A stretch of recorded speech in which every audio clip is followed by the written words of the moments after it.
वंदे मातरम, जय मातृभूमि, भारत माता की जय। साथियों, एक ही मिट्टी, एक ही देश, एक ही परिवेश, एक जैसी परिस्थितियां, एक ही जैसे सामाजिक एवं राष्ट्रीय सरोकार। किंतु यदि भारतीय आजादी की लड़ाई में हमारे राजे रजवाड़ों की बात की जाए, हमारे रियासत के प्रमुखों की बात की जाए, तो उनकी भूमिका पृथक पृथक दिखाई देती है। कुछ राजे रजवाड़े अपने अस्तित्व को बचाए रखने के लिए अंग्रेजों के साथ मिल गए। अंग्रेजों की चाटुकारिता में भी कई राजे रजवाड़े लिप्त रहे। कई आस्तीन के सांप बनकर भारत माता की लड़ाई के बहुमूल्य योगदान को उन्होंने फीका करने का प्रयास किया। तो ऐसे भी हमें असंख्य उदाहरण देखने को मिलते हैं जब मुख्य रूप से 1857 की लड़ाई या उससे पूर्व या उसके बाद के दौर में भी उन्होंने न केवल भारत माता का साथ दिया, अपनी मिट्टी का साथ दिया, अपनी रियाया का साथ दिया, बल्कि भारत माता को गुलामी की बेड़ियों से मुक्त कराने में अपना सर्वस्व न्योछावर कर दिया। तभी मैं कहता हूं कि जब हम किसी क्रांतिकारी विशेष की बात करते हैं तो संभवतः वह उसका संगठन होता है, उसके क्रांतिकारी साथी होते हैं। किंतु जब आजादी की लड़ाई में हम किसी राजा की बात करते हैं तो वह एक अकेला राजा नहीं होता है, बल्कि उसके तमाम साथी होते हैं, उसकी तमाम सेना होती है, वो तमाम जनता होती है, और उन सबका एक सम्मिलित राष्ट्रभक्ति का भाव होते हैं जो दुश्मन से लड़ते हैं। 1857 की महत्वपूर्ण लड़ाई में मध्य प्रदेश के धार क्षेत्र के विंध्य पर्वतों के बीचों बीच प्राचीन द्वापरकालीन एक ऐतिहासिक नगरी होती है अजमेरा। जब भारत का प्रथम स्वतंत्रता संग्राम लड़ा जा रहा था तो इसी अजमेरा नगर से जो राजा थे उनका नाम था बख्तावर सिंह। बख्तावर सिंह से भी अंग्रेजों द्वारा अपने अधीन आने का प्रस्ताव दिया गया,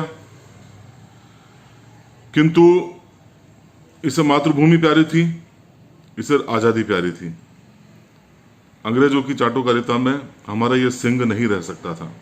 अतः स्वतंत्रता संग्राम से पूर्व ही 1856 में बख्तावर सिंह ने खुले रूप से अंग्रेजों के विरुद्ध लड़ाई का बिगुल बजा दिया।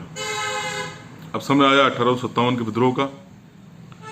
जुलाई, अंग्रेजों की एक भोपावर छावनी हुआ करती थी।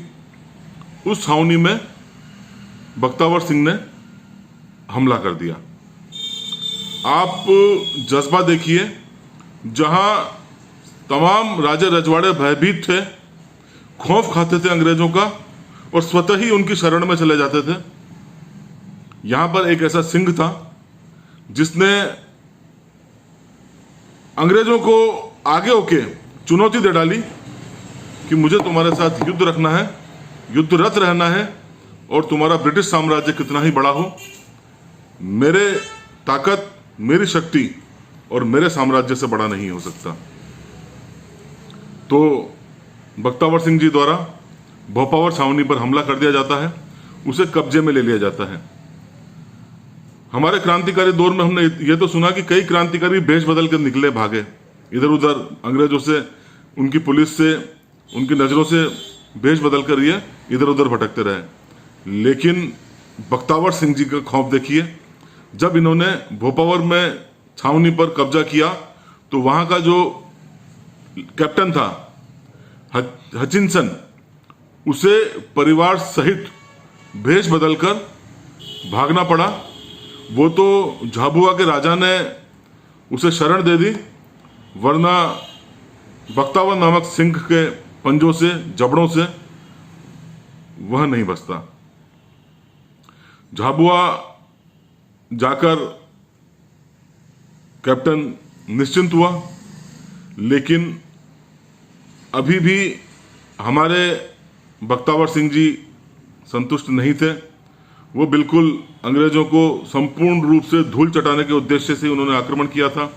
उन्होंने भोपावर में जितना भी युद्ध सामग्री थी उस पर कब्जा किया, छावनी में आग लगाई एवं पुनः अपने नगर अजमेरा लौटाए। जब अपने राजा के वीरता के किस्से आसपास के क्षेत्र के नवयुवकों ने सुने तो वह भी उत्साहित हो गए। लगभग 400 नवयुवक महाराजा की सेना में शामिल हो गए। 400 युवकों के साथ जब शक्ति का और ज्यादा वृद्धिकरण हुआ तो और बड़े उत्साह के साथ अगस्त 1857 में इंदौर के राजा तुकोजी राव होलकर के साथ मिलकर जब अंग्रेजों ने पुनः भोपावर की छावनी पर कब्जा कर लिया तो दुगने ताकत के साथ हमारे बख्तावर सिंह जी ने पुनः भोपावर पर हमला कर दिया एवं 10 अक्टूबर 1857 का दिन जब उन्होंने हमला किया था, इस बार दो महत्वपूर्ण चीजें बख्तावर सिंह जी के साथ थी। एक तो 400 नए नौजवान पूर्ण हौसलों के साथ सैनिक जो जुड़ गए थे एवं द्वितीय राजगढ़ की सेना भी इस बार बख्तावर के साथ लड़ रही थी। इस प्रकार बहुत शक्तिशाली सेना हो चुकी थी। 3 घंटे के अंदर ही पुनः छावनी पर कब्जा स्थापित कर लिया। लेकिन कदाचित ब्रिटिशर्स भी इस बार ज्यादा तैयारी में थे। जब छावनी पर विजय प्राप्त कर कर यह सेना वापस लौट रही थी तो सरदारपुर शहर के निकट ब्रिटिश सेना घात लगाकर बैठी हुई थी एवं उन्होंने तोपों से बख्तावर की सेना पर हमला कर दिया। लेकिन यह सेना इतनी ज्यादा शक्तिशाली थी, सेना के हौसले, सेनापति के हौसले इतने ज्यादा बुलंद थे कि डटकर सामना किया गया एवं एक बार पुनः परास्त किया गया अंग्रेजों की सेना को। बख्तावर सिंह की सेना सरदार शहर घुस गई एवं विजय उन्माद में संपूर्ण सरदार शहर को घेर लिया। एक बार पुनः सरदार द्वारा युद्ध सामग्री और जितनी भी सामग्रियां हैं वो बरामद कर ली गई, इमारतें ध्वस्त कर दी गई एवं विजय उन्माद में जब ये अजमेरा पहुंचे तो इनके मामा श्री भीमराव भोंसले ने इनका विहंगम एक भव्य स्वागत किया।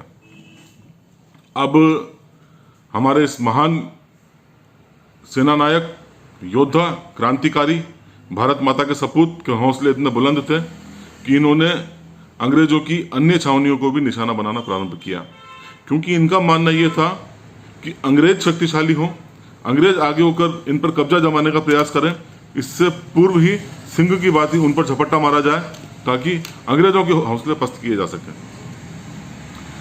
इसी क्रम में मानपुर छावनी और 3 अन्य छावनियों पर इनकी सेना ने हमला कर दिया बख्तावर सिंह जी की। 18 अक्टूबर को मंडलेश्वर छावनी पर भी इन्होंने हमला कर दिया, जो कि एक महत्वपूर्ण छावनी हुआ करती थी। आप हौसले देखिए। अमूमन उस दौर में यही सुना जाता है कि ब्रिटिश सेना हावी हो गई, ब्रिटिश सेना हावी हो गई, ब्रिटिश सेना हावी हो गई। लेकिन 2-2, 3-3, 4-4 छावनियों पे सफलतापूर्वक कब्जा स्थापित करने के बाद भी हमारे इस सेना नायक के हौसले पस्त नहीं हुए। 18 अक्टूबर जब मंडलेश्वर छावनी पर कब्जा कर दिया गया तो वहां पर कैप्टन केंटिज एवं जनरल क्लार्क उनको भी जान बचाकर भागना पड़ा एवं यह महू की ओर भाग गए। अब अंग्रेज समझ गए थे कि ये छोटा मोटा राजा नहीं है। यदि बख्तावर सिंह इसी भांति एक एक छावनी पर कब्जा करता रहा तो संपूर्ण ब्रिटिश साम्राज्य की जो नींव है वो संपूर्ण नींव हिल सकती है, अंग्रेजों के भारत से पांव उखड़ सकते हैं। इतना महत्वपूर्ण एवं शक्तिशाली स्वरूप प्राप्त कर लिया था बख्तावर सिंह जी ने। अतः 31 अक्टूबर 1857 को अंग्रेजों ने एक बहुत बड़ी सेना के साथ धार के किले पर कब्जा स्थापित कर लिया एवं नवंबर के महीने में अजमेरा पर हमला कर दिया। इस बार ब्रिटिश सेना पूरी तरह से तैयार थी। हालांकि ब्रिटिश सेना के जो सैनिक थे वह हमारे इस सिंह से इतना ज़्यादा खौफ खाए हुए थे कि बताया जाता है कि ब्रिटिश सेना बड़ी मुश्किल से युद्ध लड़ने के लिए तैयार हुई, बख्तावर सिंह से लड़ने के लिए तैयार हुई। खैर, इस बार चूंकि पूरी तैयारी के साथ थे, तोपों के साथ ये अंग्रेजों की सेना आई थी, उन्होंने किले के दरवाजे को तोप से उड़ा दिया। अब बख्तावर सिंह जी के पास जितना वो सामना कर सकते थे किया उन्होंने, लेकिन बच निकलने के अलावा कोई चारा नहीं था। अतः वह अपने अंगरक्षकों के साथ धार की तरफ निकल गए, किंतु दुर्भाग्य से, धोखे से अंग्रेजों ने इन्हें धार के निकट गिरफ्तार कर लिया गया एवं गिरफ्तार कर इन्हें महू जेल में डाल दिया गया। खिसियाए हुए, बौखलाए हुए अंग्रेज जब बख्तावर सिंह जी उनके हाथ लगे तो उन्होंने ये नहीं सोचा कि एक राजा को बंदी बनाया गया है। उन पर असंख्य असंख्य यातनाएं दी गई, यंत्रणाएं दी गई, लेकिन हमारा ये सिंह क्षण भर भी विचलित नहीं हुआ। इनके बाद में इन्हें इंदौर लाया गया। यहाँ पर इनके जो तमाम साथी थे, जैसे इनके कामदार थे गुलाब पटवारी, मोहनलाल ठाकुर, भवानी सिंह संदला, इन्हें 21 दिसंबर को राजा की नज़रों के सामने फांसी दे दी गई, सिर्फ इसलिए कि राजा के हौसले पस्त हो जाएं, ये अंग्रेजों के सामने घुटने टेक दें, गिड़गिड़ाएं। लेकिन हमारे सिंह के हौसले इतने मजबूत थे कि वह तनिक भी विचलित नहीं हुए। लेकिन अंग्रेज दुष्ट, इन्होंने अपनी कारगुजारियों को बंद नहीं किया। इनके वकील विश्वसनीय थे चिमन लाल जी, सेवक थे मनशाराम जी, नमाज वाचक थे फकीर। इन्हें काल कोठरी में राजा के सामने अमानवीय यंत्रणाएं दी गई एवं यातनाएं दे देकर इन्हें मार दिया गया। तब भी ये विचलित नहीं हुए। तब अंग्रेजों को लग गया कि ये हमारे काबू में आने वाला सिंह नहीं है। अंततः 10 फरवरी 1858 को इंदौर के MTH कंपाउंड में नीम के पेड़ पर लटकाकर इन्हें सार्वजनिक रूप से फांसी दे दी गई। दुष्ट अंग्रेज भले ही वैश्विक स्तर पर स्वयं को कितना ही उदारवादी होने का दंभ भरे, कितना ही स्वयं को जेंटलमैन कहें, लेकिन भारत में उस गुलामी के दौर में इन्होंने जो अपना कुरूप चेहरा दिखाया दुनिया को, भारत को, वह निश्चित रूप से कलंकित करने वाला है संपूर्ण ब्रिटिशर्स के इतिहास को, जिसे सभ्य समाज में कभी स्वीकार नहीं किया जा सकता। ऐसी अमानवीय यातनाएं एवं यंत्रणाएं हमारे क्रांतिकारियों को, हमारे स्वतंत्रता सेनानियों को, न केवल इन्हें बल्कि हमारी आम जनता को उस गुलामी के दौर में दी गई। दुर्भाग्य से आज भी उन्हीं ब्रिटिशर्स का अनुयायी होना हमारे कई लोगों के लिए मान सम्मान का विषय है। एक बार चिंतन अवश्य कीजिएगा। निश्चित रूप से कोई भी संस्कृति बुरी नहीं है। पाश्चात्य संस्कृति का एक सीमित रूप से अनुसरण किया जा सकता है, लेकिन उसे अपना प्रतिष्ठा का प्रतीक बना देना, वो भी उस स्थिति में जब इन्हीं लोगों द्वारा हमारे पूर्वजों को असंख्य असंख्य यातनाएं दी गई हों, कहाँ तक उचित है। मातृभूमि सेवा संस्था इसी प्रश्न के साथ एक बार पुनः आपसे विदा लेती है। वंदे मातरम। जय भारत, जय हिंद।